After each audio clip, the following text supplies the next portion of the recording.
Hello बच्चों, आशा करता हूं आप सब लोग बहुत बढ़िया होंगे और मन लगा के पढ़ाई कर रहे होंगे। जैव प्रौद्योगिकी के यानी बायोटेक्नोलॉजी के पार्ट 9 में आप सब लोगों का स्वागत है। ये हमारा जैव प्रौद्योगिकी या बायोटेक्नोलॉजी का आखिरी लेक्चर है। यहां से हम लोग बायोटेक्नोलॉजी पूरी खत्म कर लेंगे। ठीक है बच्चों, आपको याद होगा आखिरी में लेक्चर में हमने किसकी बात की थी? हम बात कर रहे थे डीएनए फिंगरप्रिंटिंग, या हम किसकी बात कर रहे थे बच्चों? डीएनए अंगुली छापन की।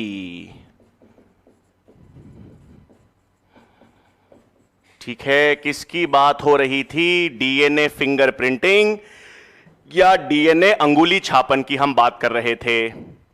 ठीक है, अब यहां पर ध्यान देंगे। सबसे पहले यहां पर एक टर्म आता है जिसे हम कहते हैं RFLP।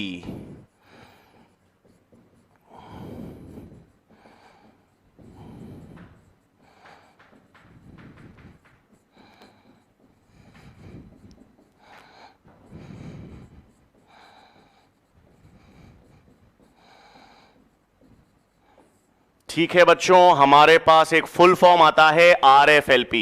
ये फुल फॉर्म आपको अंग्रेजी में ही याद रखने हैं, अंग्रेजी में ही आते हैं।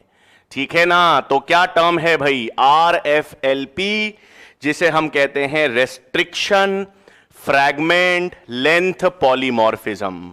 ये क्या है अब समझेंगे बच्चों। डीएनए फिंगरप्रिंटिंग की क्रियाविधि पढ़ने से पहले हमको RFLP पता होना चाहिए। अब RFLP का मतलब क्या है?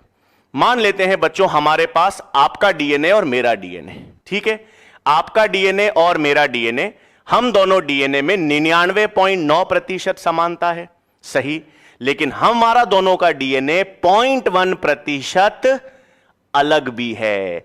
आपका और मेरे डीएनए में 0.1% भिन्नता है।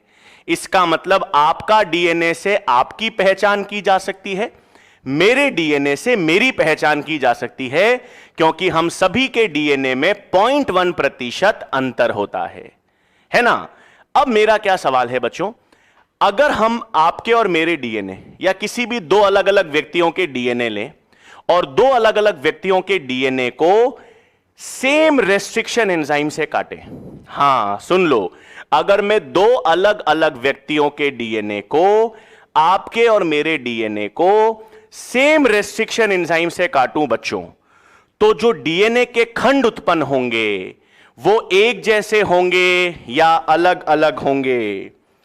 अगर मैं दो अलग अलग डीएनए को बच्चों, दो भिन्न डीएनए को, दो अलग अलग दो भिन्न डीएनए को सेम रेस्ट्रिक्शन एंजाइम से काटूं, तो डीएनए के खंड एक समान आएंगे दोनों व्यक्तियों के या अलग अलग आएंगे?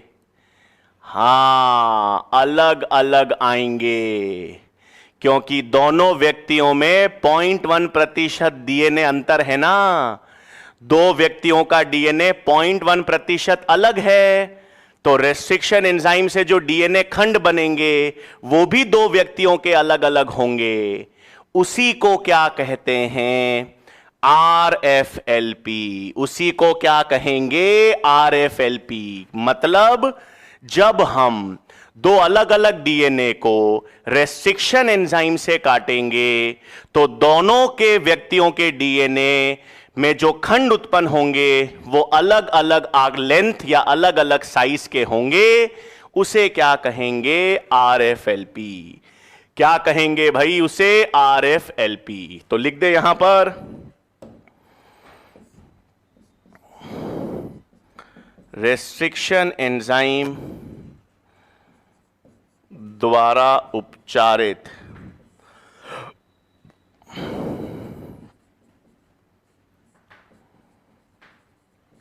विषम लेंथ के डीएनए खंडों को क्या कहेंगे? RFLP। जब हम रेस्ट्रिक्शन एंजाइम के द्वारा डीएनए को काटेंगे तो हर व्यक्ति में विषम लंबाई के डीएनए खंड उत्पन्न होंगे, उसे RFLP कहेंगे। मतलब मेरे जो RFLP हैं वो आपके RFLP से अलग होंगे। आपके आरएफएलपी किसी और व्यक्ति के डीएनए या आरएफएलपी से अलग होंगे। मतलब आरएफएलपी के आधार पर एक व्यक्ति के डीएनए की पहचान हो सकती है और उससे एक व्यक्ति की पहचान हो सकती है, क्योंकि प्रत्येक व्यक्ति का आरएफएलपी विशिष्ट होगा। और अगर आरएफएलपी प्रत्येक व्यक्ति का विशिष्ट होगा, प्रत्येक व्यक्ति का अलग अलग होगा, तो उसको हम पहचान यानी मार्कर के रूप में यूज कर सकते हैं। तो आप याद रखेंगे, प्रत्येक व्यक्ति का आरएफएलपी विशिष्ट होता है ना भाई। प्रत्येक व्यक्ति का आरएफएलपी क्या होगा? विशिष्ट होगा। और इसे किसके रूप में यूज किया जाता है? मार्कर के रूप में यूज किया जाता है। ठीक है, मतलब हर व्यक्ति का डीएनए दूसरे व्यक्ति के डीएनए से अलग है। हर व्यक्ति का डीएनए दूसरे व्यक्ति के डीएनए से 0.1% अलग है। तो यदि आप उन्हें सेम रेस्ट्रिक्शन एंजाइम से काटोगे तो सब में डीएनए के खंड अलग अलग लेंथ के आएंगे। इसका मतलब मेरे डीएनए से जो आरएफएलपी बनेगा वो आपके डीएनए के आरएफएलपी से अलग होगा। तो मेरे आरएफएलपी से मेरे डीएनए या मेरी पहचान होगी, आपके आरएफएलपी से आपके डीएनए की या आपकी पहचान होगी। यानी आरएफएलपी को ही हम किसके रूप में यूज कर सकते हैं? मार्कर के रूप में, पहचान में यूज कर सकते हैं। ठीक है बच्चों, अब मैंने आपसे कहा था यहां पर हम अब किसकी बात करेंगे? डीएनए फिंगरप्रिंटिंग के पद की बात करेंगे। हां, तो हम किसकी बात करेंगे भाई? डीएनए फिंगरप्रिंटिंग के पदों की बात की जाएगी। अब मैंने आपसे कहा था बच्चों, पूरी जैव प्रौद्योगिकी का सिद्धांत जो अपन ने पढ़ा है वो इस डीएनए फिंगरप्रिंटिंग के पदों में आएगा। और मैं आपको एक केस स्टडी से डीएनए फिंगरप्रिंटिंग समझते हैं। ठीक है, केस स्टडी से कैसे समझते हैं भाई? देखो, हम मानते हैं कि सर यहां पर एक क्राइम सीन ले लेता हूं मैं। ठीक है, मैं आपके पास एक क्राइम सीन ले लेता हूं। क्राइम सीन है बच्चों जहां पर किसी व्यक्ति का खून हुआ है। हम मान के चल रहे हैं यहां पर किसी व्यक्ति का खून हुआ है, और जिस व्यक्ति का यहां पर खून हुआ है, मर्डर हुआ है ना, वहां पर आपको खूनी के क्या मिले हैं? बाल यानी हेयर फॉलिकल्स। ठीक है ना, हेयर फॉलिकल्स का मतलब पता है ना बच्चों? बाल तो हैं लेकिन बालों में डीएनए थोड़ी होता है। बालों का जो आधार होता है उसे हम क्या कहते हैं? Hair follicles. जो जड़ है, और जो जड़ें हैं उसमें कोशिकाएं होती हैं। बालों की जो जड़ें हैं ना बच्चों, जड़ों के अंदर कोशिकाएं होंगी जिसमें डीएनए होगा। तो जहां पर खून हुआ है एक व्यक्ति का, वहां पर हमको एविडेंस क्या मिला है भाई? खूनी के हेयर फॉलिकल्स मिले हैं। ठीक है, मतलब ये खूनी का हेयर फॉलिकल है, इसके डीएनए की पहचान करनी है। ठीक है, अब आपको संदेह किस पर है? मैंने कहा 3 व्यक्तियों पर संदेह है, ए, बी और सी। ठीक है भाई, आपको संदेह इन 3 व्यक्तियों पर है, मतलब इन तीनों में से किसी ने इसका खून किया है। इसका मतलब इन तीनों में से किसी एक व्यक्ति का हेयर फॉलिकल्स वहां पर छूट गया है ना। जब वो खून कर रहा होगा तो उसके बाल का कुछ हिस्सा, हेयर फॉलिकल वहां पर छूट गया है। तो हम इस हेयर फॉलिकल में जो डीएनए है उसकी पहचान करेंगे, और वो डीएनए इन तीनों में से जिसका होगा वही खूनी है। यही करते हैं ना, सीआईडी वीआईडी बहुत देखा होगा आप लोगों ने, तो उसमें यही तो करते हैं। आपको जहां पर खून हुआ है वहां पर आपको एविडेंस क्या मिला भाई? खूनी के हेयर फॉलिकल्स मिले हैं, और आपको संदेह इन 3 व्यक्तियों पर है कि इन तीनों में से किसी ने खून किया है। तो ये डीएनए जिन तीनों में से जिस व्यक्ति के डीएनए से मिलेगा वही खूनी है। अब जिन पे आपको संदेह है उनका डीएनए आपने पहले से ही पता कर लिया है ना। जिन भी व्यक्तियों पे आपको संदेह है, इस व्यक्ति पे संदेह है, इसका वीएनटीआर क्रम, इसका वीएनटीआर क्रम ले लेते हैं जीसी जीसी, दूसरे का वीएनटीआर क्रम है मान लो सीए सीए, और इसका तीसरे व्यक्ति का वीएनटीआर क्रम है टीसी टीसी। ठीक है, तीनों के अलग अलग वीएनटीआर क्रम हैं, हमने पहले से ही इनकी जांच कर ली। जिस पे भी संदेह था उसमें वीएनटीआर क्रम, ए व्यक्ति का वीएनटीआर क्या है जीसी जीसी, बी वाले व्यक्ति का वीएनटीआर क्या है सीए सीए, और तीसरे व्यक्ति का वीएनटीआर है टीसी टीसी। ये तीनों के वीएनटीआर हैं। ये जो डीएनए हमको मिला है कहां पर, क्राइम सीन पर, उस डीएनए में इन तीनों में से जो वीएनटीआर मिलेगा वही खूनी होगा। यही पता करना है। कैसे करेंगे? सबसे पहले आप हेयर फॉलिकल्स जो आपको मिले हैं उसमें से डीएनए को क्या करोगे, बाहर निकालोगे, यानी डीएनए का क्या करोगे, पृथक्करण। तो पहला पद डीएनए फिंगरप्रिंटिंग में क्या आ गया भाई, पहला पद आ गया डीएनए का पृथक्करण। तो डीएनए फिंगरप्रिंटिंग में सबसे पहला पद क्या आ गया बच्चों, डीएनए का पृथक्करण। मतलब हेयर फॉलिकल्स में जो कोशिकाएं हैं उन कोशिकाओं में से डीएनए निकाल लेंगे। सही बात। अब डीएनए निकालने के बाद क्या करोगे, रेस्ट्रिक्शन। अच्छा नहीं, अब आपने डीएनए तो निकाल लिया, लेकिन अब आपने देखा कि भाई इस डीएनए की मात्रा बहुत कम है ना, इतने तो हेयर फॉलिकल्स आपको मिले ही नहीं, और उसमें भी डीएनए की मात्रा बेहद कम है। तो आपको डीएनए की मात्रा को बढ़ाना पड़ेगा, यानी डीएनए की मात्रा को आवर्धित करना पड़ेगा। और डीएनए की मात्रा को बढ़ाने के लिए पीसीआर, बिल्कुल सही। तो दूसरा पद है पीसीआर के द्वारा डीएनए का आवर्धन, है ना भाई। अगर आपके पास डीएनए की मात्रा बहुत कम मिली, एविडेंस पे एक या दो हेयर फॉलिकल्स मिले, उसमें से कितना डीएनए मिल पाएगा आपको? तो आपने डीएनए की मात्रा को आवर्धित किया पीसीआर के द्वारा। अब पीसीआर के द्वारा आपने डीएनए का आवर्धन कर लिया भाई। अब क्या करोगे, रेस्ट्रिक्शन एंजाइम द्वारा उपचार। अब उस डीएनए का क्या करोगे, रेस्ट्रिक्शन एंजाइम से उपचार करोगे। अब जब डीएनए का रेस्ट्रिक्शन एंजाइम से उपचार कर दोगे तो कई सारे डीएनए के खंड आएंगे।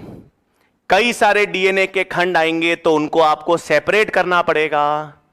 डीएनए खंडों को कैसे सेपरेट करोगे भाई, डीएनए खंडों को कैसे सेपरेट करोगे? हां, एगेरोस जेल इलेक्ट्रोफोरेसिस। सारे आ रहे हैं ना सिद्धांत?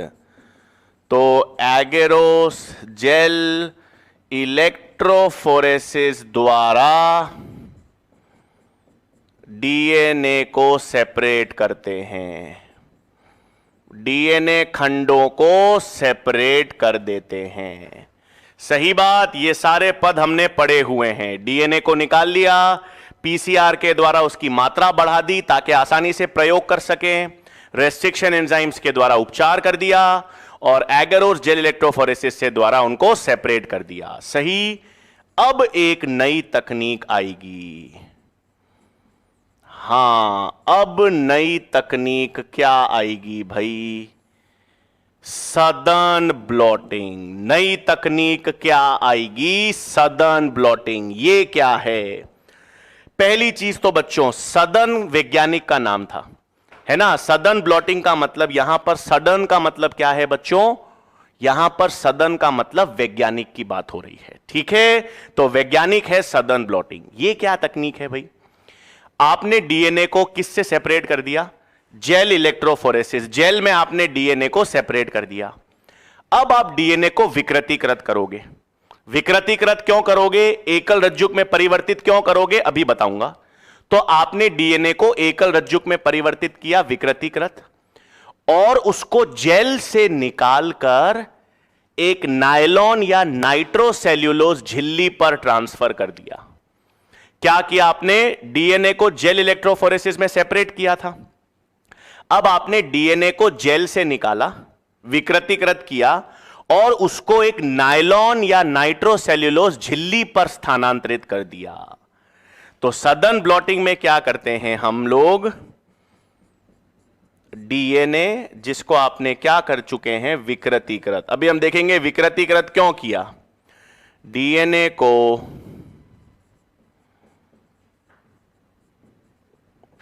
जेल मैट्रिक्स से नायलॉन या नाइट्रोसेल्यूलोज झिल्ली पर स्थानांतरण। ठीक है, तो डीएनए को नहीं होगा, डीएनए का हो गया, है ना भाई। विकृतीकृत डीएनए का मतलब है आपने डीएनए को एकल रज्जुक में बदल दिया और उस डीएनए को जेल मैट्रिक्स से नायलॉन या नाइट्रोसेल्यूलोज झिल्ली पर स्थानांतरण करते हैं, इसे सदर्न ब्लॉटिंग कहते हैं। सबसे पहले तो ये नायलॉन और नाइट्रोसेल्यूलोज झिल्ली क्या है सर? नायलॉन या नाइट्रोसेल्यूलोज झिल्ली इसलिए यूज करते हैं बच्चों क्योंकि वो डीएनए को क्या डीएनए की रासायनिक प्रॉपर्टी को प्रभावित नहीं करती, वो डीएनए के साथ अभिक्रिया नहीं करती, डीएनए जैसा है वैसा ही रहता है, इसलिए हम नायलॉन या नाइट्रोसेल्यूलोज झिल्ली यूज करते हैं। दूसरा, आपने ये डीएनए को जेल से नायलॉन की या नाइट्रोसेल्यूलोज झिल्ली पर स्थानांतरित क्यों किया? इसलिए किया क्योंकि आपको करना क्या है, आपको इन वीएनटीआर की जांच करनी है ना, आपको खूनी का पता करना है, खूनी का पता करना है मतलब वीएनटीआर की जांच करनी है। तो वीएनटीआर की जांच कैसे करोगे? ये वीएनटीआर उपस्थित है या नहीं, इसकी जांच कैसे करोगे? कैसे करोगे बताओ तो? इनके संपूरक प्रोब बनाओगे। इसके संपूरक क्या है? CG। इसके संपूरक क्रम GT। इसके संपूरक क्रम AG। ये तीनों क्या हैं? प्रोब। बताया था आणविक निदान में, हां ये तीनों प्रोब हैं। किसकी पहचान? वीएनटीआर की पहचान करने के लिए। तो ये प्रोब किसके संपूरक हैं? वीएनटीआर के संपूरक। तो समझ आया विकृतीकृत क्यों किया? अरे भाई एकल रज्जुक में परिवर्तित करोगे तभी तो ये प्रोब जुड़ पाएंगे, द्विरज्जुक डीएनए से थोड़ी जुड़ पाएंगे ये प्रोब। इन प्रोब को अगर वीएनटीआर से जोड़ना है तो डीएनए को एकल रज्जुक में परिवर्तित करना पड़ेगा, इसलिए किया। तो अब क्या बनाएंगे भाई? हां, अब बनाए अपन ने वीएनटीआर संपूरक प्रोब्स। क्या बना दिए? वीएनटीआर संपूरक प्रोब्स बना दिए। इनका संकरण किया और संकरण के बाद उनका विश्लेषण या देखा किस तकनीक के द्वारा? बताया था ना कौन सी तकनीक के द्वारा? Auto radiography. मतलब सुनो, ये 3 वीएनटीआर प्रोब बनाए, इसको लाल रंग विकिरण सक्रिय कर दिया, लाल रंग के विकिरण सक्रिय पदार्थ से, इसको हरे रंग के विकिरण सक्रिय पदार्थ से और इसको नीले रंग से। 3 वीएनटीआर पूरक प्रोब्स बनाए आपने, 3 प्रोब्स बनाए। 3 प्रोब्स क्यों? संदेह आपको इन 3 व्यक्तियों पर है, तो तीनों के वीएनटीआर के संपूरक प्रोब आपने बना लिए। ये तीनों, एक को लाल रंग, एक को हरे रंग, एक को नीले रंग से रेडियो लेबल कर दिया, विकिरण सक्रिय। और तीनों प्रोब को नायलॉन झिल्ली पर डाल दिया, तीनों प्रोब को नायलॉन झिल्ली पर डाल दिया। फिर आपने देखा भाई कि संकरण हुआ और आपने देखा ऑटो रेडियोग्राफी पर हरा रंग दिख रहा है। हरा रंग दिख रहा है, हरा रंग तो तब दिखेगा जब ये वाला क्रम, ये वाला प्रोब संकरित होगा। ये वाला प्रोब संकरित होगा मतलब डीएनए में क्या मौजूद है? ये वाला क्रम। और ये वाला क्रम किस डीएनए का है? बी व्यक्ति के डीएनए का। तो खून किसने किया? बी ने, है ना भाई। आपको यहां पर जहां पर खून हुआ था वहां पर आपको खूनी के बाल मिले, हेयर फॉलिकल्स। उससे आपने डीएनए निकाला और उस डीएनए में आपने देखा सीए क्रम है। कैसे देखा सीए? क्योंकि उसका संपूरक प्रोब ही संकरित हुआ। आज अगर ऑटो रेडियोग्राफी पे लाल रंग आता, लाल रंग कब आएगा? जब ये वाला क्रम संकरित होता, ये वाला क्रम संकरित होता, मतलब वीएनटीआर ए वाला मौजूद होता, खूनी ए होता। ठीक है, तो ये सभी पद किसके हैं? डीएनए फिंगरप्रिंटिंग के। सारे पद किसके हैं? DNA fingerprinting. वापस देखो भाई, पूरा बायोटेक्नोलॉजी का कॉन्सेप्ट है इसमें। डीएनए को पृथक किया, पीसीआर के द्वारा आवर्धन किया, रेस्ट्रिक्शन एंजाइम के द्वारा उपचार करवाया, सेपरेशन किया एगरोस जेल इलेक्ट्रोफोरेसिस से। केवल एक नई तकनीक है, सदर्न ब्लॉटिंग। इसमें हम डीएनए को जेल से निकालकर एक नायलॉन या नाइट्रोसेल्युलोज झिल्ली पे स्थानांतरित करते हैं ताकि प्रोब के द्वारा उनको संकरित करा सकें और अंत में अध्ययन ऑटो रेडियोग्राफी के द्वारा कर सकें। ठीक है भाई, तो अपन ने ये खूनी का पता लगा लिया फिंगरप्रिंटिंग के माध्यम से। अब सवाल आता है कि सर डीएनए फिंगरप्रिंटिंग के अनुप्रयोग कहां है, कहां कहां एप्लीकेशन हम यूज करते हैं?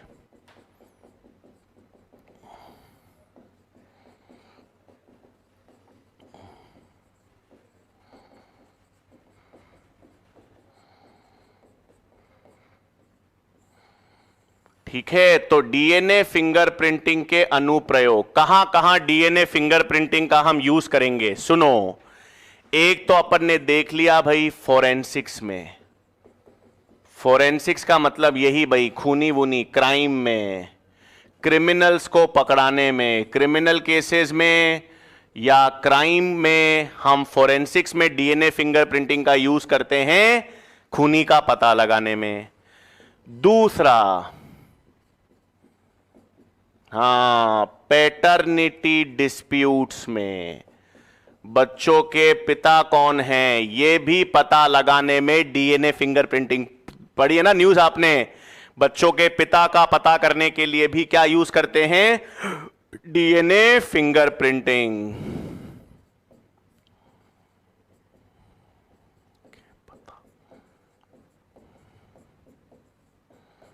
ठीक है, अब देखो भाई, पिता का पता कैसे किया जाता है डीएनए फिंगरप्रिंटिंग से, इसका एक उदाहरण को मैं सवाल के रूप में पूछ रहा हूं।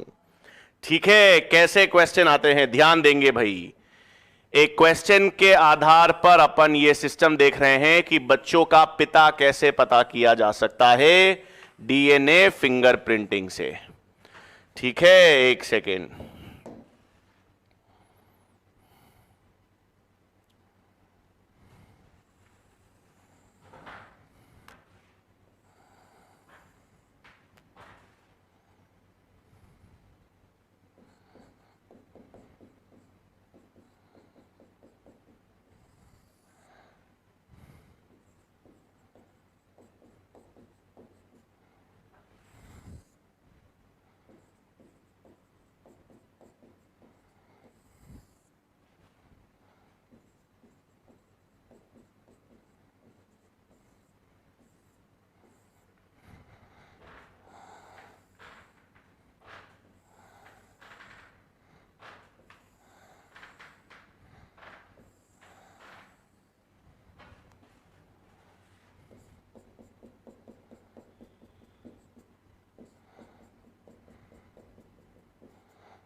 ठीक है बच्चों, देखो क्या है भाई, क्वेश्चन कैसे आ सकता है और आपको कैसे सॉल्व करना है।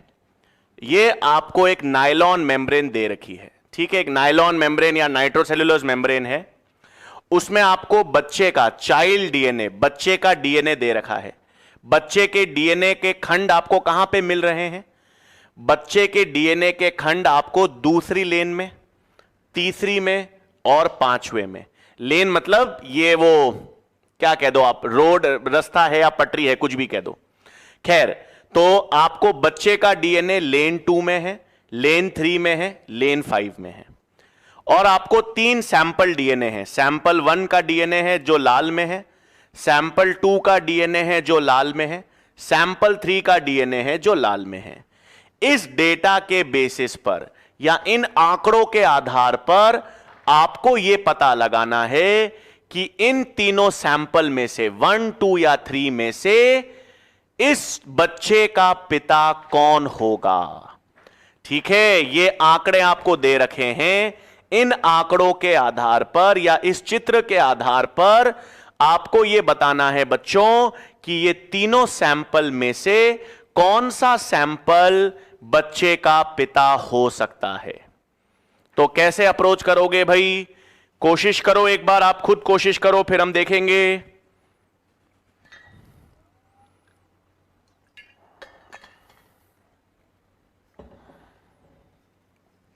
ठीक है, सिद्धांत क्या है सुनो। इन तीनों सैंपल में से वही सैंपल बच्चे का पिता होगा बच्चों, वही सैंपल बच्चे का पिता होगा जिसका डीएनए बच्चे के साथ ज्यादा मैच करेगा, है ना।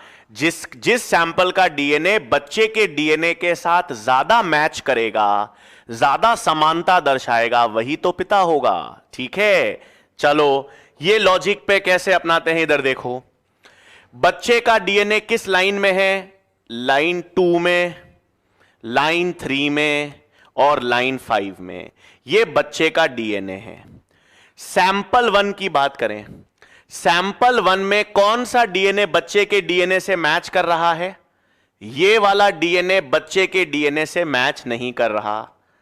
यह वाला डीएनए बच्चे के डीएनए से मैच कर रहा है।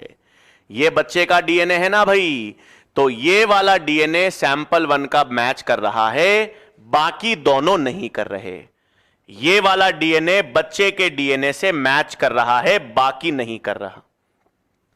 सैंपल 2 में देखें, अब देखो भाई, सैंपल 2, सैंपल 1, सैंपल 3, इन तीनों को आपस में मैच नहीं करना है। सैंपल को बच्चे के डीएनए से मैच करना है। सैंपल 2 में ये वाला डीएनए और ये डीएनए, दो डीएनए बच्चे के डीएनए से मैच कर रहे हैं। और सैंपल 3 में देखें, क्या सैंपल 3 में एक ही डीएनए बच्चे के डीएनए से मैच कर रहा है। सही बात, सैंपल 1 में एक डीएनए बच्चे के डीएनए से मैच कर रहा है। सैंपल 2 में दो डीएनए बच्चे के डीएनए से मैच कर रहे हैं। सैंपल 3 में एक ही डीएनए बच्चे के डीएनए से मैच कर रहा है। तो कौन पिता हो गए भाई इनमें से? सैंपल 2। ऐसे ही सॉल्व करना है। कैसे सॉल्व करना है? ऐसे ही। एक और प्रश्न करें भाई, एक और प्रश्न कर लेते हैं ताकि क्लियर हो जाए, उसमें गलती नहीं करेंगे आप।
ठीक है भाई, वही क्वेश्चन है। अब आपको बताना है इनमें से कौन सा सैंपल, 4 सैंपल हैं ए बी सी और डी, कौन सा सैंपल बच्चे का पिता होगा।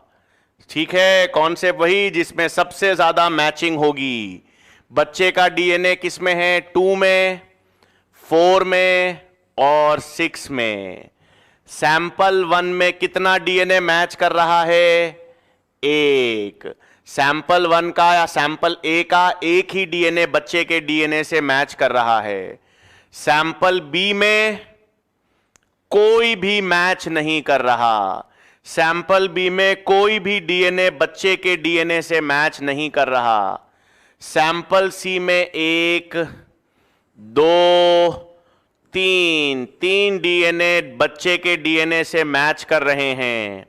और सैंपल 4 में 1 और 2। याद रखना बच्चों, सब सैंपल डीएनए की तुलना मैच किससे करानी है, बच्चे के डीएनए से।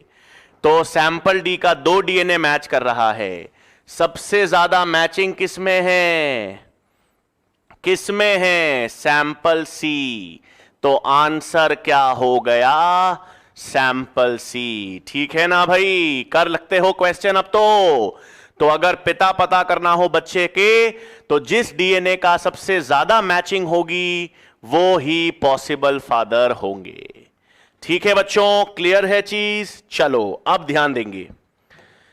देखो बच्चों, अपन ने अभी सदर्न ब्लॉटिंग देखी थी, है ना। सदर्न ब्लॉटिंग, 2 और तरह की ब्लॉटिंग होती है बच्चों। एक नदर्न ब्लॉटिंग होती है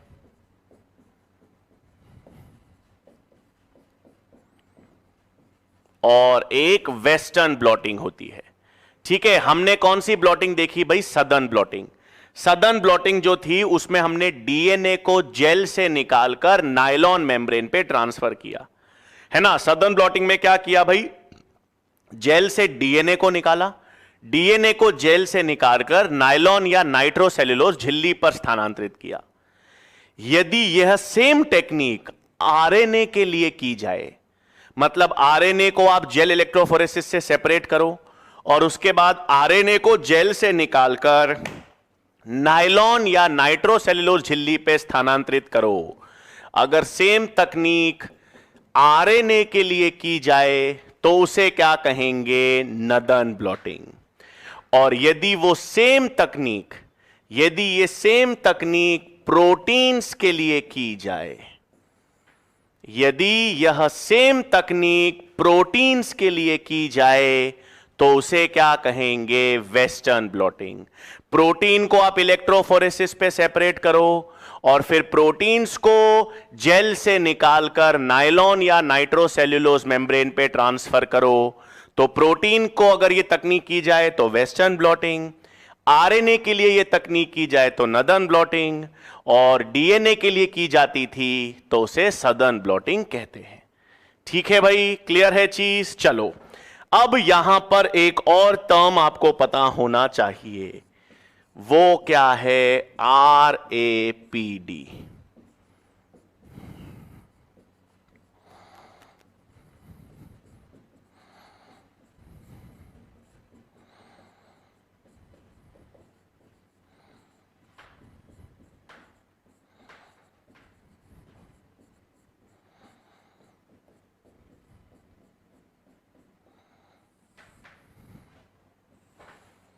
ठीक है भाई, क्या तकनीक है, RAPD। क्या मतलब है इसका, random amplification of polymorphic DNA. देखो बच्चों, अगर आपके पास एक डीएनए है, सुनो, अगर आपके पास एक डीएनए है जिसका न्यूक्लियोटाइड क्रम आपको नहीं पता, एक डीएनए है लेकिन उसका न्यूक्लियोटाइड क्रम आपको नहीं मालूम। अब यदि आपके पास एक डीएनए है और उसका न्यूक्लियोटाइड क्रम यदि आपको नहीं मालूम, फिर भी आप उसका आवर्धन पीसीआर के माध्यम से करना चाहते हो, ठीक है, एक डीएनए जिसका न्यूक्लियोटाइड क्रम आपको नहीं मालूम है, फिर भी उस डीएनए का आवर्धन आप या पीसीआर के माध्यम से करना चाहते हो, न्यूक्लियोटाइड क्रम आपको पता ही नहीं है, तो प्राइमर आप बना ही नहीं सकते, तो आप सिर्फ hit and trial method use करते हो। हिट एंड ट्रायल का मतलब अपने अनुभव के, वैज्ञानिक अपने अनुभव के आधार पर कुछ प्राइमर बनाते हैं और वो प्राइमर या डीएनए प्राइमर को जोड़ने की कोशिश करते हैं। तो वो डीएनए प्राइमर जहां पर भी जुड़ जाएंगे उस डीएनए का आवर्धन हो जाएगा, है ना। एक बहुत बड़ा डीएनए है, आपको उसको पीसीआर करना है, परंतु न्यूक्लियोटाइड क्रम नहीं मालूम, तो अब आप प्राइमर अपने अनुभव के अनुसार बनाएंगे।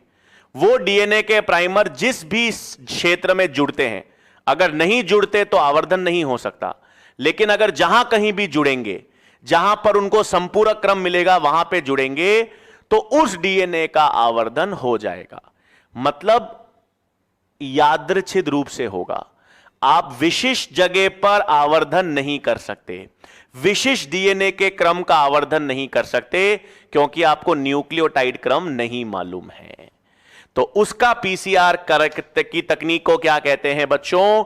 आरएपीडी। रैंडम का मतलब है कोई भी डीएनए जिसका न्यूक्लियोटाइड क्रम आपको नहीं मालूम, यदि उसका पीसीआर करने की कोशिश की जाए तो प्राइमर जहां जिस डीएनए क्रम पे जुड़ेगा, और वो हिट एंड ट्रायल है, जुड़ भी सकता है नहीं भी जुड़ सकता, जहां भी जुड़ेगा उसी क्रम का आवर्धन होगा, विशिष्ट डीएनए क्रम का आवर्धन नहीं होगा। तो उस तकनीक को क्या कहेंगे भाई? आरएपीडी। तो डीएनए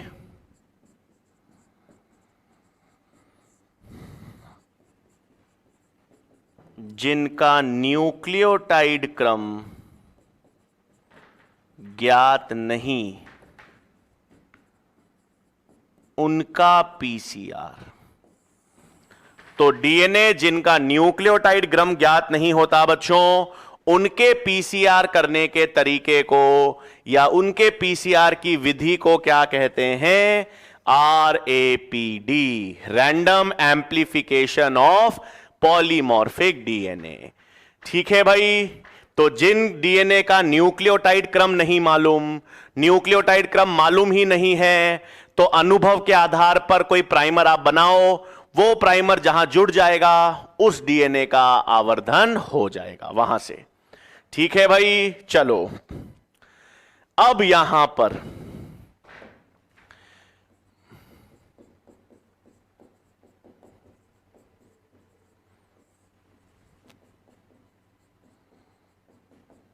आनुवांशिक अभियांत्रिकी में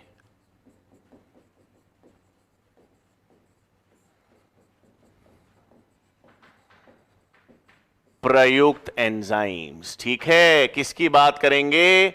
आनुवांशिक अभियांत्रिकी में प्रयुक्त होने वाली एंजाइम्स। अब कौन कौन सी तो पढ़ चुके हैं अपन? हां, रेस्ट्रिक्शन एंजाइम्स, ये तो हम पढ़ चुके हैं। डीएनए लाइगेस भी हम पढ़ चुके हैं। जहां कहीं भी फॉस्फोडाइएस्टर बंध जोड़ने हो, जहां कहीं भी डीएनए को जोड़ना हो, फॉस्फोडाइएस्टर बंध जोड़ने हो, वहां पर कौन सी enzyme? DNA ligase. DNA ligase क्या करती है भाई? फॉस्फोडाइएस्टर बंध जोड़ती है। तो जहां कहीं भी फॉस्फोडाइएस्टर बंध जोड़ने हो, वहां पर कौन सी एंजाइम यूज करेंगे? DNA ligase. तीसरी एंजाइम हम कौन सी यूज कर सकते हैं? Reverse transcriptase. हां, क्या यूज कर सकते हैं भाई? रिवर्स ट्रांसक्रिप्टेज एंजाइम क्या करती है? पढ़ा है ना आणविक जैविकी में, एमआरएनए से सीडीएनए के निर्माण में यूज होगी। एमआरएनए से सीडीएनए के निर्माण में रिवर्स ट्रांसक्रिप्टेज, आणविक जैविकी में पढ़ा था। रिवर्स ट्रांसक्रिप्शन से जब एमआरएनए से डीएनए बनाते हो तो उसे cDNA कहते हैं। सही। दो नई एंजाइम्स हैं बच्चों। दो नई एंजाइम्स क्या हैं? एक एंजाइम आती है एल्कालाइन फॉस्फेटेजेस। क्या आती है भाई? एल्कालाइन फॉस्फेटेजेस। नाम से ही फॉस्फेटेजेस क्या करेगी? नाम से ही फॉस्फेट ग्रुप का अपघटन करेगी। अब फॉस्फेट ग्रुप कहां होता है? डीएनए के 5' सिरे पर, है ना? डीएनए के 5' सिरे पर फॉस्फेट समूह होता है। यदि उस फॉस्फेट समूह का अपघटन करना हो तो यह एंजाइम यूज की जाती है। क्या करती है एंजाइम? ये डीएनए के 5' सिरे पर फॉस्फेट का अपघटन। तो अगर फॉस्फेट समूह का अपघटन करने वाली एंजाइम एल्कालाइन फॉस्फेटेजेस, इसे भी हम जेनेटिक इंजीनियरिंग में यूज कर सकते हैं। और आखिरी आती है टर्मिनल ट्रांसफरेज। आखिरी एंजाइम कौन सी आती है भाई जिसको हम आनुवांशिक अभियांत्रिकी में यूज कर सकते हैं? Terminal transferase. ये 3' सिरे पर न्यूक्लियोटाइड्स जोड़ती है। 3' सिरे पर न्यूक्लियोटाइड्स जोड़ती है। तो अगर आपको 3' सिरे पर नए न्यूक्लियोटाइड्स जोड़ने हो, न्यूक्लियोटाइड्स को ऐड करना हो, तो 3' सिरे पर न्यूक्लियोटाइड्स को कौन सी एंजाइम जोड़ती है? Terminal transferase. तो ये 5 इंपॉर्टेंट एंजाइम्स हैं बच्चों जिनको हम आनुवांशिक अभियांत्रिकी में पढ़ते हैं। कौन सी? Restriction enzyme, DNA ligase, reverse transcriptase, alkaline phosphatases और टर्मिनल ट्रांसफरेज। ये 5 इंपॉर्टेंट एंजाइम्स है बच्चों जिनको हम आनुवांशिक अभियांत्रिकी में यूज कर सकते हैं। ठीक है। अच्छा, अब एक चीज यहां पर और है भाई। एक एंजाइम किसकी बात करते हैं जब हम न्यूक्लिएजेस की बात करते हैं बच्चों? देखो, न्यूक्लिएजेस का मतलब है जो कौन से बंध तोड़ेगी? फॉस्फोडाइएस्टर बंध तोड़ने वाली एंजाइम। ठीक है, याद रहेगा ना? फॉस्फोडाइएस्टर बंध तोड़ने वाली एंजाइम होती है न्यूक्लिएजेस और फॉस्फोडाइएस्टर बंध जोड़ने वाली एंजाइम होती है डीएनए लाइगेस। फॉस्फोडाइएस्टर बंध जोड़ेगी कौन? DNA ligase. तोड़ेगी कौन? न्यूक्लिएजेस। तो ये दो तरह की होती हैं। न्यूक्लिएजेस दो तरह की होती है ना? हां, एक तो अपन ने रेस्ट्रिक्शन एंडोन्यूक्लिएजेस देखी ना। ये रेस्ट्रिक्शन एंजाइम्स भी तो न्यूक्लिएजेस ही हैं। और एक होती है एक्सोन्यूक्लिएजेस।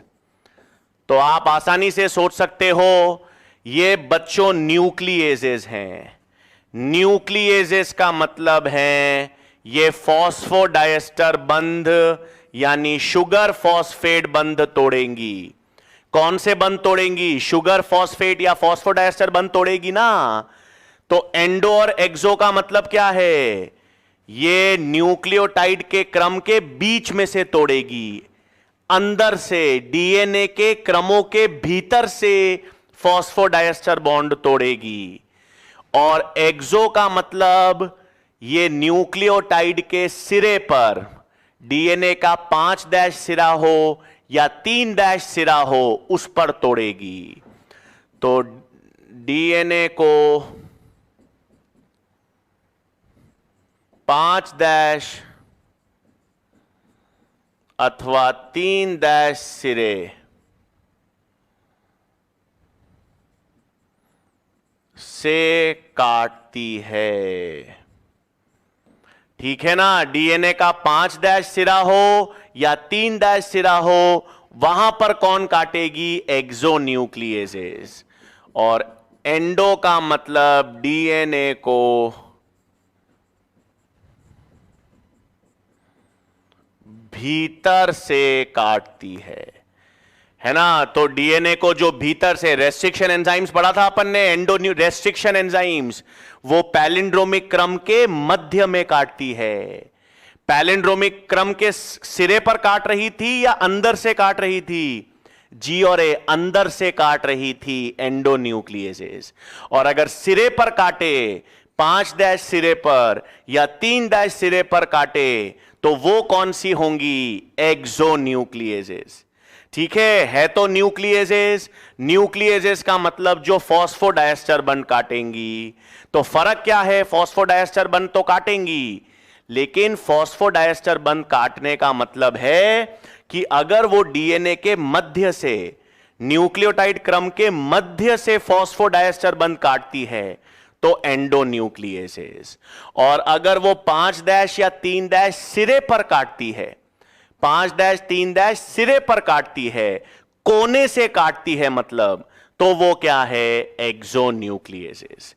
तो फॉस्फोडाइएस्टर बंध तोड़ने वाली एंजाइम न्यूक्लियेजेस और जोड़ने वाली एंजाइम, फॉस्फोडाइएस्टर बंध को जोड़ने वाली एंजाइम डीएनए लाइगेज। ठीक है भाई, चलो अब हमारे पास अंत में टॉपिक हम पढ़ते हैं जिसे क्या कहेंगे भाई? Animal cloning. हां, जंतु क्लोनिंग।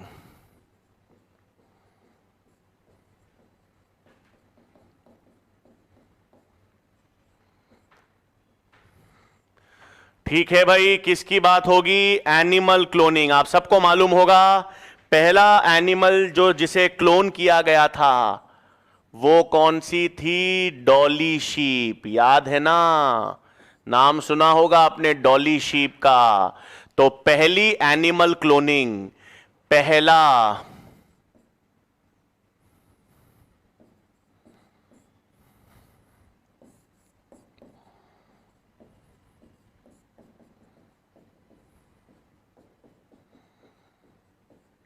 तो पहली एनिमल जिसका क्लोन बनाया गया था वो क्या थी? डॉली। ठीक है, तो यहां पर बच्चों मैं आपको बताऊंगा, यहां पर हम देखेंगे कि एनिमल को क्लोन कैसे किया जाता है, कैसे डॉली शीप बनाई गई थी, या कैसे आप और एनिमल्स को क्लोन कर सकते हो।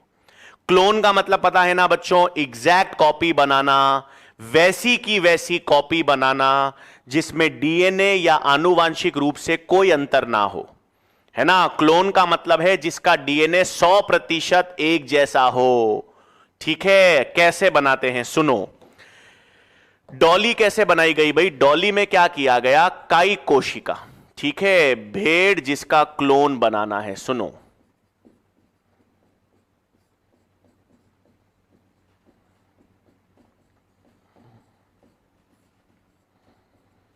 तो क्या करेंगे? जिस भी भेड़ जिसका क्लोन बनाना है उसकी एक कायिक कोशिका लेंगे।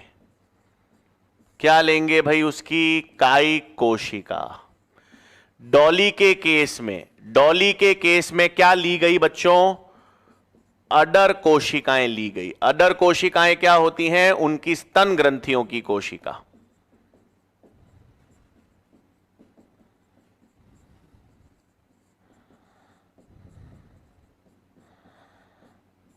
तो स्तन ग्रंथि की एक कायिक कोशिका ली गई। 2n, सही बात। तो जिस भी भेड़ जिसका क्लोन बनाना है, देखो भाई, जिस भी भेड़ का आप क्लोन बनाओगे मतलब उसका डीएनए होगा, उसका डीएनए बिना परिवर्तन के ही नए जंतु में जाएगा, तभी तो क्लोन बनेगा। क्लोन कब बनेगा? जब जिसका क्लोन बनाना है उसका डीएनए लिया जाएगा। तो उसके लिए भेड़ जिसका क्लोन बनाना है उसकी कायिक कोशिका लेते हैं। और डॉली के केस में कौन सी कायिक कोशिका ली गई बच्चों? अडर कोशिका या स्तन ग्रंथि की कोशिका ली गई। फिर क्या लिया गया? एक अंड कोशिका। यहां पर क्या लिया गया? एक अंड कोशिका। अंड कोशिका किसी की भी हो सकती है, कोई फर्क नहीं पड़ रहा। अंड कोशिका किसी की भी हो सकती है, कोई फर्क नहीं पड़ रहा। किसी भी भेड़ की ले लो, आपकी मर्जी हो। अब क्या किया? इसका केंद्रक निकाला, इसका केंद्रक लिया गया।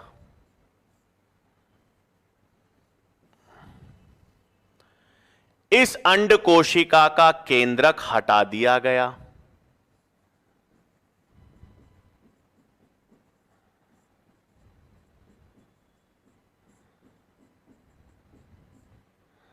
तो ये अंड कोशिका कैसी हो गई?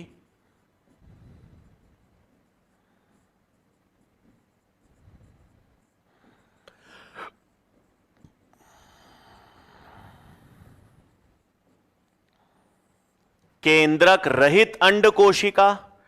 तो आपने एक अंड कोशिका ली बच्चों, अंड कोशिका से केंद्रक को हटा दिया। हमें केंद्रक नहीं चाहिए। केंद्रक तो किसका चाहिए? जिसका क्लोन बनाना है।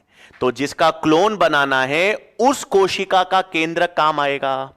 अब ये केंद्रक इसमें स्थानांतरित कर दिया गया। क्या किया गया? केंद्रक स्थानांतरण।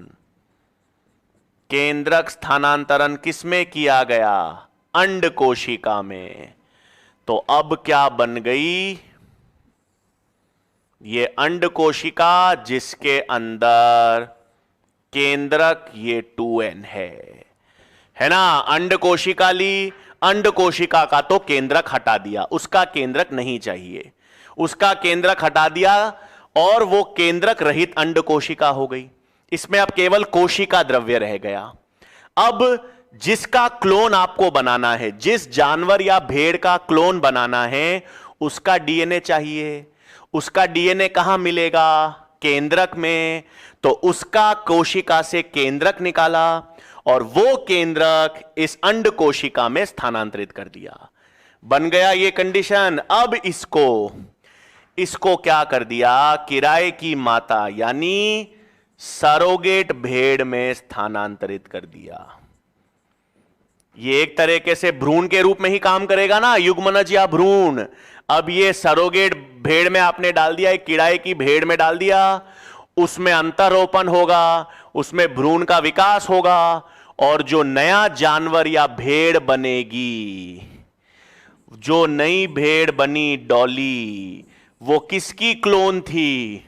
इस अंड कोशिका की क्लोन है या इस कायिक कोशिका वाले भेड़ की क्लोन है? इसकी क्लोन है। इसकी क्लोन क्यों है? क्योंकि केंद्रक तो आपने इसी का इस्तेमाल किया। केंद्रक इसका इस्तेमाल किया मतलब डीएनए इसका इस्तेमाल किया। तो जिसका डीएनए होता है उसी का तो क्लोन बनता है ना भाई। हां, तो यही एनिमल क्लोनिंग में करते हैं। तो एनिमल क्लोनिंग में क्या करते हैं? जिस भी जानवर का क्लोन बनाना है, सुन लो, जिस भी जानवर का क्लोन बनाना होता है उसका हम डीएनए लेते हैं और डीएनए कहां मिलता है? केंद्रक में। तो आपने कोई भी एक कायिक कोशिका ले ली, कोई भी कायिक कोशिका। यहां पर कौन सी कायिक कोशिका ली? स्तन ग्रंथियों की कोशिका ली।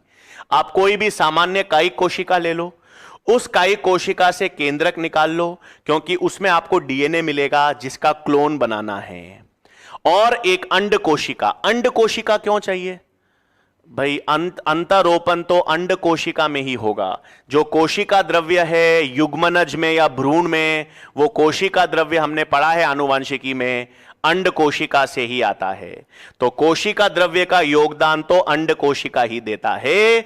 इसलिए अंड कोशिका का केंद्रक हटा दिया और उस केंद्रक रहित अंड कोशिका में इस केंद्रक को निवेशित कर दिया। अब इसको एक सरोगेट या किराए की माता में डाल दिया जाए और उससे एनिमल क्लोन डॉली बनाई गई। लेकिन इस डॉली को संक्रमण लग गया था बच्चों, ये मर गई थी, ठीक है ना। तो डॉली के बाद 2 और एनिमल क्लोन्स बनाए गए। यहीं पे लिख देता हूं,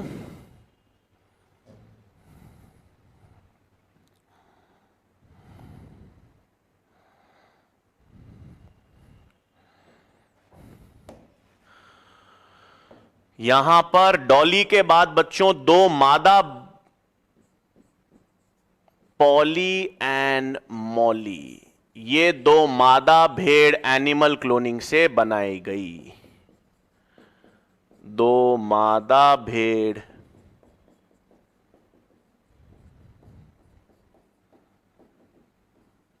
एनिमल क्लोनिंग से निर्मित।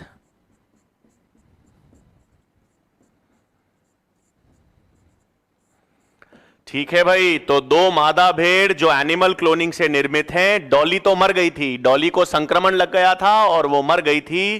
तो दो मादा भेड़ और कौन सी बनाई गई?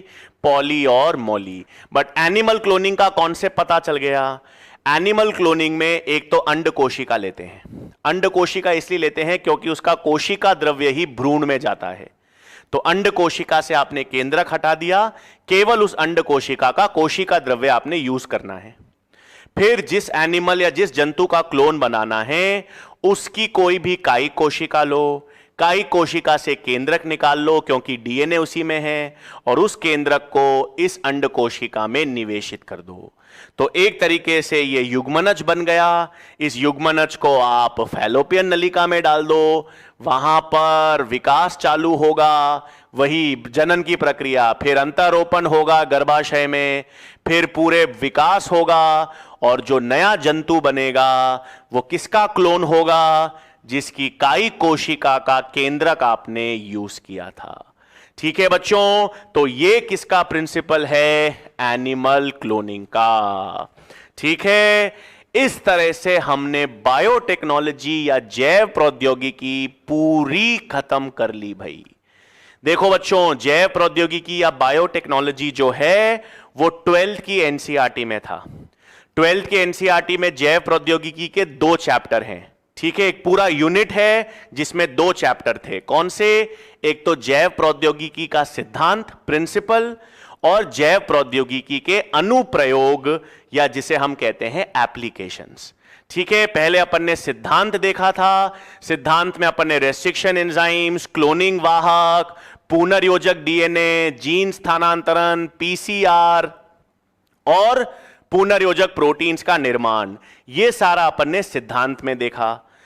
फिर अपन ने अनुप्रयोग देखे। अनुप्रयोग में अपने कृषि में अनुप्रयोग में अपन ने ट्रांसजेनिक पादप देखे, ट्रांसजेनिक जंतु देखे। फिर अपन ने चिकित्सा में अनुप्रयोग देखा और बायो पेटेंट, बायो पायरेसी के नियम देखे। और अंत में जो आणविक जैविकी के 2 टॉपिक्स रह गए थे, मैंने कहा था एचजीपी और डीएनए फिंगरप्रिंटिंग, जो आणविक जैविकी में थी वो हमने बायोटेक में पढ़ी क्योंकि उससे रिलेटेड था। ठीक है बच्चों, अब इसमें एक और चीज याद है, बिल्कुल सही। आप में से किसी ने क्वेश्चन पूछा था इसलिए मैं जवाब भी दे रहा हूं बच्चों उसका। आप लोगों ने पूछा था सर कि हमने इको R1 तो देख ली कहां से ऑब्टेन हो रही है, फिर अपन ने ये भी देख ली कि हिंड सेकेंड कहां से आ रही है, लेकिन अपन ने बच्चों एक बैम H1 एंजाइम यूज की थी, याद है ना? कौन सी एंजाइम यूज की थी? बैम H1। ये कहां से प्राप्त होती है? तो बच्चों ये होती है बैसिलस अमाइलो लिक्विफेशियन से। ठीक है ना बच्चों? तो बैम H1 जो है वो किस जीवाणु से प्राप्त होती है? Bacillus amyloliquefaciens. नाम तो पता ही है, ये वाला बी यहां से आया, ये एम यहां से आए, तो बैसिलस अमाइलो लिक्विफेशन से बैम H1 प्राप्त होती है। ठीक है, तो इतना जितना अपन ने जैव प्रौद्योगिकी बच्चों इंपॉर्टेंट चैप्टर है। इंपॉर्टेंट चैप्टर इसलिए है क्योंकि नीट में 6 से 7 सवाल इस टॉपिक से आते हैं। ठीक है, 6 से 7 प्रश्न बायोटेक से आते हैं। चैप्टर 2 है, पूरा यूनिट है और नया यूनिट है और इंटरेस्टिंग यूनिट है, इसलिए 6 से 7 प्रश्न बायोटेक से आएंगे बच्चों। चैप्टर 2 है लेकिन 6 से 7 प्रश्न नीट में इस चैप्टर से आएंगे, तो आप अच्छी तरह तैयारी करिएगा। देखो बच्चों, अपन ने सारे इंपॉर्टेंट, देखो वैसे तो सब चीजें इंपॉर्टेंट हैं, लेकिन अपन ने जेनेटिक्स, मॉलिक्यूलर बायोलॉजी और बायोटेक्नोलॉजी ये वाले चैप्टर्स पूरे कर लिए हैं। तो सबसे ज्यादा वेटेज जो है ह्यूमन फिजियोलॉजी का होता है, लेकिन ह्यूमन फिजियोलॉजी या मानव कार्यकी के बाद सबसे ज्यादा प्रश्न जिनसे आते हैं वो वाले चैप्टर हमने पूरे कर लिए। आनुवांशिकी यानी जेनेटिक्स, आणविक जैविकी यानी मॉलिक्यूलर बायोलॉजी और जैव प्रौद्योगिकी, ये चारों पांचों चैप्टर्स मिलकर 15 से 20 प्रश्न पूछे जाते हैं।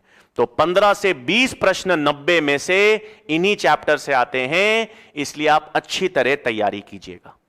ठीक है बच्चों, तो अपन ने आणविक मतलब जैव प्रौद्योगिकी का सिद्धांत अच्छी तरह देख लिया, उसका अनुप्रयोग देख लिया अच्छी तरह। जो मैंने लिखा है बच्चों, जो मैंने आपको बताया है वही पढ़ लेंगे तो उसमें बहुत कुछ है, सब कुछ अपन ने पढ़ लिया है, इसके अतिरिक्त चीजें पढ़ने की जरूरत नहीं पड़ेंगी। ठीक है, जितना आपको बताया गया है उसको अच्छी तरह पढ़ लें, समझ लें और क्वेश्चंस और टेस्ट देते रहें, कोई प्रॉब्लम नहीं आएगी। ठीक है बच्चों, अब जो है नेक्स्ट टॉपिक जो हम चालू करेंगे जैव प्रौद्योगिकी के पश्चात, अब बच्चों हम लोग मानव कार्य की या ह्यूमन फिजियोलॉजी चालू करेंगे। बिल्कुल सही, हमने 12th में, देखो बच्चों 12th एनसीईआरटी के अपन ने काफी चैप्टर्स कर लिए। आनुवांशिकी हमने कर ली, आणविक जैविकी हमने कर ली, मानव में जनन हमने कर लिया, जनन स्वास्थ्य हमने कर लिया, मानव कल्याण में सूक्ष्म जीव हमने देख लिए और जैव प्रौद्योगिकी के दोनों पार्ट हमने 7 चैप्टर्स जो हैं वो 12th के देख लिए हैं। 11th में हमने जैव अणु, कोशिका की संरचना और कोशिका का विभाजन, ये 3 चैप्टर्स देखे थे। तो अब हम लोग बच्चों जो नेक्स्ट टॉपिक चालू करेंगे वो ह्यूमन फिजियोलॉजी चालू करेंगे। मानव कार्य की 11th की एनसीईआरटी में है, 11th के टॉपिक हैं, 7 चैप्टर्स हमारे ह्यूमन फिजियोलॉजी में हैं। तो मानव कार्यकी के जो 7 चैप्टर्स हैं बच्चों, वो हम नेक्स्ट लेक्चर से चालू करेंगे। पहला लेक्चर बिल्कुल मानव कार्यकी में हम सबसे पहले बच्चों परिसंचरण तंत्र पढ़ेंगे। सबसे पहले याद रखना भाई, हम परिसंचरण तंत्र चालू करेंगे। परिसंचरण तंत्र में हम रुधिर से चालू करेंगे और फिर पूरे परिसंचरण तंत्र को बढ़ाएंगे। तो ह्यूमन फिजियोलॉजी या मानव कार्य की भी इंपॉर्टेंट यूनिट है बच्चों, 7 चैप्टर हैं और हर चैप्टर से अगर 2 प्रश्न भी बनते हैं तो पूरे मानव कार्य की से 14 सवाल तो कम से कम बनेंगे। कम से कम बता रहा हूं, अधिक से अधिक 20 सवाल तक भी बनते हैं। तो 14 से 20 सवाल आपके मानव कार्य की या ह्यूमन फिजियोलॉजी से बनेंगे। तो ये हमने पूरा कर लिया तो आपका लगभग 60 से 65% सिलेबस पूरा हो जाता है। तो याद रखिएगा बच्चों, जैव प्रौद्योगिकी हमने कर ली है। जैव प्रौद्योगिकी में अच्छी तरह से रिवीजन कीजिएगा, रेस्ट्रिक्शन एंजाइम्स के बारे में, क्लोनिंग वेक्टर्स के बारे में, पुनर्योजक डीएनए के निर्माण के बारे में, फिर हमने जीन स्थानांतरण की तकनीक, पीसीआर की तकनीक याद रखिएगा, डाउनस्ट्रीम प्रोसेसिंग की तकनीक याद रखिएगा, ट्रांसजेनिक पादपों के उदाहरण याद रखने हैं, ट्रांसजेनिक जंतुओं के उदाहरण याद रखने हैं। चिकित्सा में अनुप्रयोग में आपने जीन थेरेपी है, आपके पास आणविक निदान की तकनीक है, ह्यूमुलिन है, आणविक निदान की तकनीकें याद रखनी है, बायोपायरेसी है, अंत में मानव जीनोम प्रोजेक्ट और डीएनए फिंगरप्रिंटिंग है। तो ये इस तरह से टॉपिक के अनुसार आप तैयारी करते रहिए, कोई दिक्कत नहीं आएगी बायोलॉजी में। ठीक है बच्चों, तो जैसा मैंने आपको बताया कि हम जैव प्रौद्योगिकी के बाद मानव कार्य की यानी ह्यूमन फिजियोलॉजी चालू करेंगे। और मानव कार्य की या ह्यूमन फिजियोलॉजी में हम सबसे पहला पार्ट कौन सा पढ़ेंगे भाई? ह्यूमन फिजियोलॉजी में हम लोग सबसे पहले परिसंचरण तंत्र चालू करेंगे। सर्कुलेटरी सिस्टम है, परिसंचरण तंत्र में हम ब्लड के बारे में पढ़ेंगे पहले, फिर हम हृदय और उसके कार्य की बात करेंगे। ठीक है बच्चों, तो आशा करता हूं आपको अच्छी तरह टॉपिक्स क्लियर होंगे, अच्छी तरह से आप क्विज भी सॉल्व कर रहे होंगे, टेस्ट भी अच्छी तरह से दे रहे होंगे। अगले लेक्चर में ह्यूमन फिजियोलॉजी के साथ मुलाकात होगी। धन्यवाद।